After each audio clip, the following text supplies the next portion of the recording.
केजरीवाल यांना अटक. सुमारे 100 कोटींच्या कथित मद्य धोरण प्रकरणी ईडीची कारवाई. 2 तास जबाब नोंदविल्यानंतर रात्री 9 वाजता घेतले ताब्यात. सुमारे 100 कोटी रुपयांच्या कथित दिल्ली मद्य धोरण घोटाळ्यात आज ईडीने दिल्लीचे मुख्यमंत्री अरविंद केजरीवाल यांना अटक केली. दिल्ली उच्च न्यायालयाने अटकेपासून संरक्षण देण्यास नकार देताच सायंकाळी 6:30 वाजता ईडीचे पथक केजरीवाल यांच्या निवासस्थानी पोहोचले. 2 तास जबाब नोंदविल्यानंतर त्यांना अटक करून मुख्यालयात नेण्यात आले.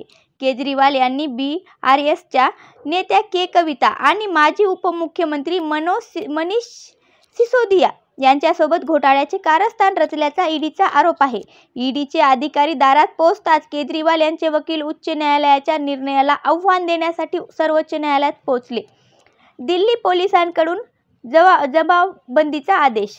केजरीवाल यांना अटक करून APJ अब्दुल कलाम मार्गावरील सक्तवसुली संचालनालयाच्या कार्यालयामध्ये नेण्यासाठी सुरक्षेशी संबंधित सर्व सज्जता करण्यात आली होती. ईडी कार्यालयाच्या परिसरात कलम 144 लागू करण्यात आली. ईडीचे पथक केजरीवाल यांच्या निवासस्थानी पोहोचताच दिल्ली पोलिसांनी जमावबंदीचे आदेश लागू केले. हे तर भाजपचे कारस्थान आहे.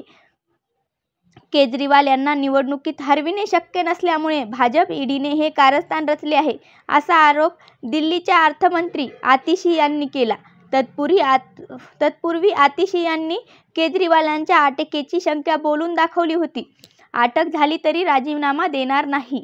केजरीवाल यांना अटक झाली तर ते राजीनामा न देता तुरुंगातून दिल्लीचे सरकार चालवतील, अशी चर्चा आहे. या चर्चेला विधानसभा अध्यक्ष रामनिवास गोयल यांनी दुजोरा दिला. मात्र झारखंडचे मुख्यमंत्री हेमंत सोरेन यांना अटक केल्यानंतर त्यांनी राजीनामा दिला होता.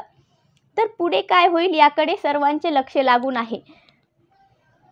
तर भेटूया नवीन व्हिडिओमध्ये. कमेंट्स करा आणि प्लीज सबस्क्राईब करा.